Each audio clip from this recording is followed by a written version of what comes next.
Bonjour tout le monde. Aujourd'hui, je veux vous parler de censure sur les campus universitaires et collégiaux au Québec parce qu'il vient de m'arriver un incident malheureux que je voulais dénoncer et je voulais vous en informer. Tout commence il y a à peu près un mois. Je reçois une invitation des professeurs du département d'économie et d'administration du collège Bois de Boulogne dans le nord de Montréal, à Huntsic.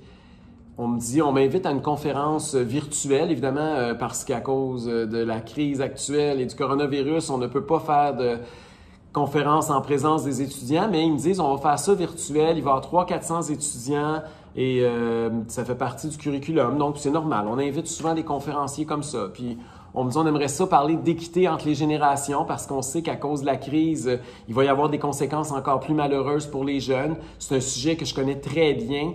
J'ai écrit il y a une décennie un essai qui s'intitule « L'État contre les jeunes, comment les baby boomers ont détourné le système ». Donc, c'est un sujet que j'affectionne. J'ai accepté d'être leur conférencier invité avec enthousiasme. Jusque-là, tout va bien. Sauf que là, au cours des dernières heures, on m'informe que la direction du Cégep Bois de Boulogne vient d'annuler la conférence et voici la raison qu'ils ont donnée aux enseignants. Le contexte actuel ne nous permet pas d'envisager l'organisation d'une telle conférence. Il serait inapproprié et incohérent pour le collège de sanctionner par l'intermédiaire de nos cours et de nos activités un discours ou un individu qui va à l'encontre des directives de la direction de santé publique. Fin de la citation. Et ils ont ajouté, parce que les professeurs, les enseignants ont protesté, que j'avais aussi, je cite, « un manque de sensibilité et d'ouverture sur la question de la diversité ». Je ne sais pas de quelle diversité ils parlent, j'imagine que ce n'est pas de la celle de l'orientation sexuelle, mais quoi qu'il en soit. J'imagine que mon principal crime, c'est d'avoir organisé ou co-organisé le 23 août dernier une marche familiale pacifique contre le port obligatoire du masque dans les écoles. Et à ce que je sache, il y a un débat partout sur la planète pour savoir à partir de quel âge et si on doit obliger le masque. Il y a des endroits où on n'oblige toujours pas le masque. Il n'y a pas nécessairement d'études fiables qui nous disent que automatiquement le masque a un impact majeur sur la propagation ou non du virus. Il y a toutes sortes de débats scientifiques qui ont encore cours partout sur la planète. Et il y a même ici l'Association des pédiatres du Québec qui est intervenue à plusieurs reprises contre certaines des mesures sanitaires imposées aux enfants, notamment celle-là. Donc, en partant, là, on a le droit au Québec, je pense, on est encore dans une démocratie où on a la liberté de s'exprimer et de ne pas être d'accord à 100% puis de ne pas être docile et obéissant lorsque le gouvernement propose de nouvelles mesures.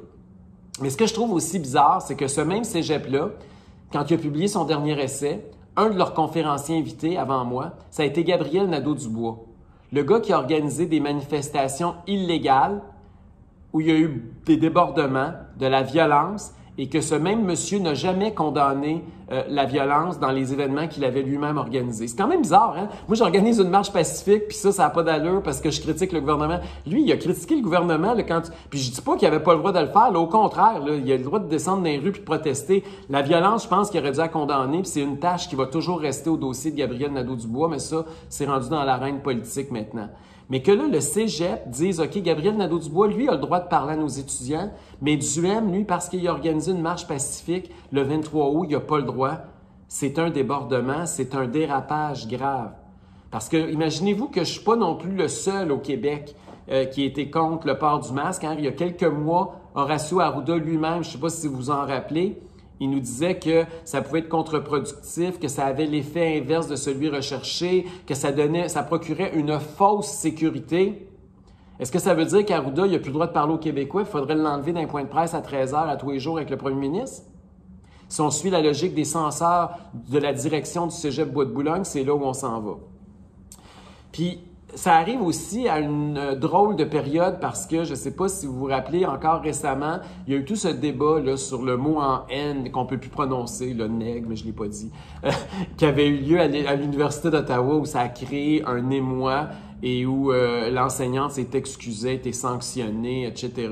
Bien, le gouvernement du Québec s'en est mêlé.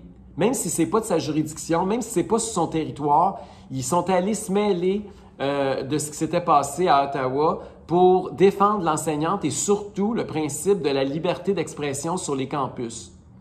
Mais là, aujourd'hui, plutôt que de regarder la paille dans l'œil du voisin, il devrait peut-être voir la poudre dans l'art. Et j'espère de tout cœur que la ministre de l'Enseignement supérieur, Danielle McCann, qui était ministre de la Santé jusqu'à temps que Legault la tasse de là, il l'envoie à l'enseignement supérieur. J'espère que Mme McCann va être aussi rapide à réagir et va être aussi forte pour défendre la liberté d'expression sur les campus, parce que sinon, on va comprendre que la liberté d'expression, c'est juste bon quand c'est des causes avec lesquelles politiquement on est d'accord, mais quand c'est des gens qui disent des choses avec lesquelles on n'est pas politiquement d'accord, ben eux, c'est correct de les sanctionner. Autrement dit, on n'est pas pour la liberté d'expression pantoute.